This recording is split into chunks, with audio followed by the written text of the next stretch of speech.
Assalamualaikum warahmatullahi wabarakatuh. Tabi pun bertemu kembali dengan saya Ibu Anata. Kali ini kita akan belajar tentang sistem koordinasi pada manusia, yaitu tentang sistem saraf pusat dan sistem saraf tepi. Materi biologi SMA kelas 11 di semester 2. Ayo kita sama-sama menyimak videonya, semoga bisa dimengerti. Berikut ini adalah tujuan pembelajaran hari ini.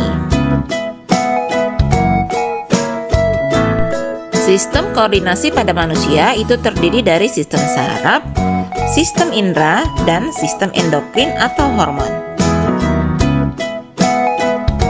Sistem saraf terbagi menjadi dua, yaitu sistem saraf pusat dan sistem saraf tepi. Sistem saraf pusat itu ada otak dan sumsum tulang belakang. Kemudian sistem saraf tepi itu ada saraf somatis dan saraf otonom. Sistem saraf pusat terdiri dari otak dan sumsum tulang belakang. Sekarang kita pelajari satu-satu ya. Pertama kita akan membahas tentang meninges.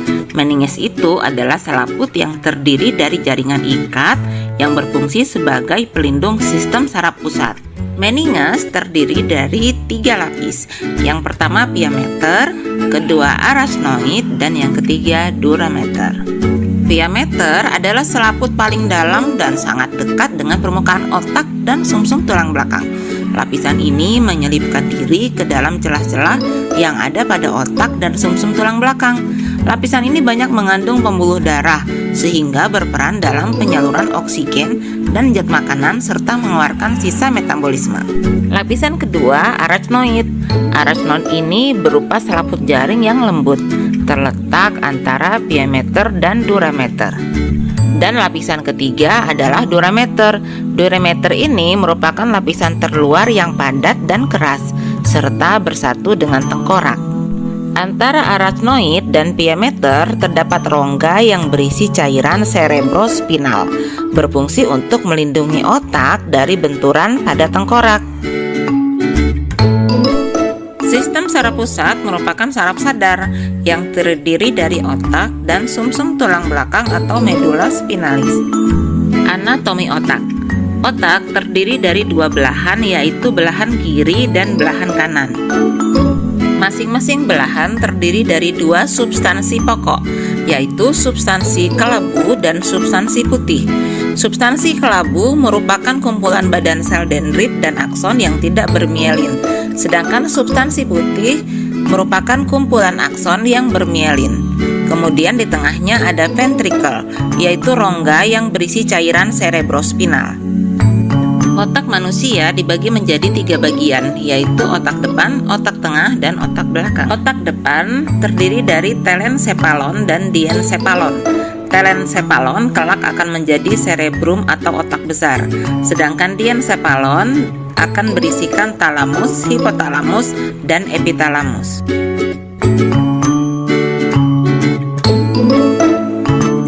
Otak tengah atau mesencephalon merupakan bagian dari batang otak.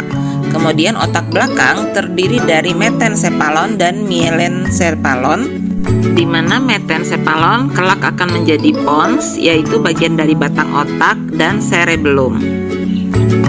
Selanjutnya mielencephalon akan menjadi medula oblongata.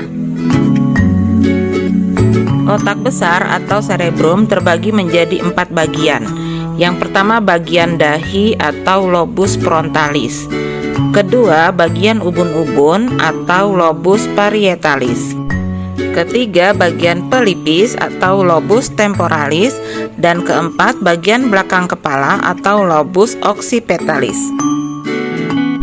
Lobus frontalis berperan dalam aktivitas motorik volunter, kemampuan berbicara dan berbahasa, serta elaborasi pemikiran. Sedangkan lobus parietalis berperan dalam mengatur kerja kulit dan otot terhadap pengaruh panas, dingin, sentuhan, tekanan, dan nyeri, serta merasakan kesadaran mengenai posisi tubuh. Lobus temporalis berperan sebagai pusat pendengaran dan lobus occipitalis berfungsi sebagai pusat penglihatan. Untuk menjalankan fungsinya masing-masing, keempat lobus pada cerebrum memiliki 3 area dengan peran yang berbeda-beda, yaitu area sensori, area motor, dan area asosiasi. Area sensori berkaitan dengan proses penerimaan rangsangan dari reseptor pada indera, sedangkan area motor itu berkaitan dengan respon rangsang yang sampai ke otak melalui perintah ke efektor, misalnya ke otot atau ke kelenjar. Sedangkan area asosiasi itu berkaitan untuk menghubungkan area sensori dengan area motor. Area asosiasi mempengaruhi bagaimana proses belajar seseorang, seperti berpikir, membuat keputusan, menyimpan ingatan, dan mempelajari bahasa. Diencephalon. Diencephalon berperan dalam pengendalian motorik, penggantian informasi alat indera, dan pengendalian fungsi otonomi dari berbagai bagian tubuh. Diencephalon dibagi menjadi talamus, hipotalamus, dan epitalamus. Talamus berfungsi sebagai stasiun pemancar dan meneruskan informasi tentang reseptor indera, misalnya penglihatan, pendengaran, sentuhan, rasa, kecuali indera penciuman. Hipotalamus itu bersifat responsif terhadap berbagai bentuk stimulasi, seperti stres, rangsang penciuman, stimulasi suhu, stimulasi cahaya, dan lain-lain, baik yang berasal dari dalam tubuh ataupun dari luar tubuh. Epitalamus terdiri dari kelenjar pineal yang memproses melatonin dan enzim lainnya yang sensitif terhadap sinar matahari. Kelenjar pineal juga membantu menentukan siklus tidur bangun tubuh melalui produksi melatonin. Otak tengah atau mesencephalon pada manusia berukuran kecil. Pada otak tengah terdapat saraf okulomotoris, yaitu saraf yang berhubungan dengan pusat pergerakan mata. Metencephalon atau otak belakang terdiri dari jembatan parol, otak kecil atau cerebellum, dan sumsum lanjutan atau medula oblongata. Jembatan parol berisi serabut yang menghubungkan lobus kiri dan lobus kanan otak kecil, menghubungkan antara otak kecil dengan korteks otak besar. Cerebellum atau otak kecil merupakan bagian terluas kedua dari otak. Otak kecil berfungsi mengatur gerakan otot dan mengatur keseimbangan posisi tubuh. Berikutnya sumsum lanjutan atau medula oblongata membentuk bagian bawah batang otak dan berfungsi sebagai pusat pengatur refleks fisiologis. Misalnya pernapasan, detak jantung, tekanan darah, suhu tubuh, gerak alat pencernaan, gerak refleks seperti batuk, bersin, dan mata berkedip. Medula spinalis atau sumsum tulang belakang terdiri dari 2 lapis substansi, yaitu substansi putih di bagian luar dan substansi kelabu di bagian dalam. Sumsum tulang belakang berfungsi sebagai pusat gerak refleks, penghantar impuls sensorik dari kulit atau otot ke otak, dan membawa impuls motorik dari otak ke efektor. Sistem saraf tepi. Sistem saraf tepi atau sistem saraf perifer pada dasarnya adalah lanjutan dari neuron yang bertugas membawa impuls saraf menuju ke dan dari sistem saraf pusat. Dilihat dari arah impuls yang membawanya, sistem saraf tepi itu dibedakan menjadi 2, yaitu sistem saraf aferen yang membawa impuls saraf dari reseptor menuju ke sistem saraf pusat, dan sistem saraf eferen yaitu membawa impuls saraf dari sistem saraf pusat ke efektor. Berdasarkan fungsinya, sistem saraf tepi dibedakan menjadi sistem saraf somatik atau sadar, yaitu saraf yang membawa informasi dari dan ke sistem saraf pusat, dan sistem saraf otonom atau tidak sadar, yaitu saraf yang mengatur bagaimana organ-organ dan kelenjar bekerja.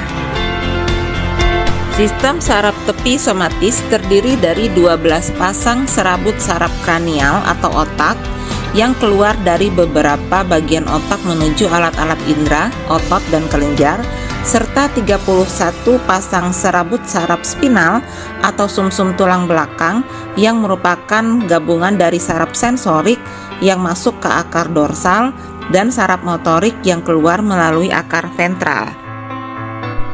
Berikut ini adalah gambar 12 pasang saraf kranial.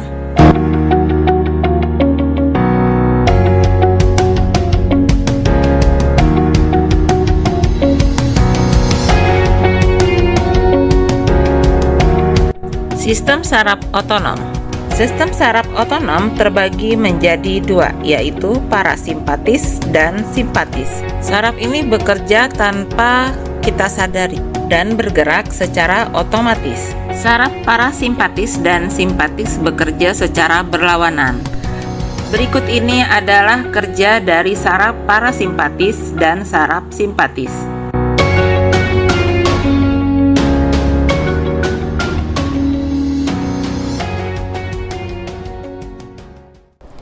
Pada pembelajaran kali ini, kita telah mempelajari sistem koordinasi manusia yang melibatkan sistem saraf pusat dan sistem saraf tepi. Penting bagi kita untuk memahami dan menjaga kesehatan sistem saraf kita. Sampai jumpa di video pembelajaran berikutnya. Wassalamualaikum warahmatullahi wabarakatuh.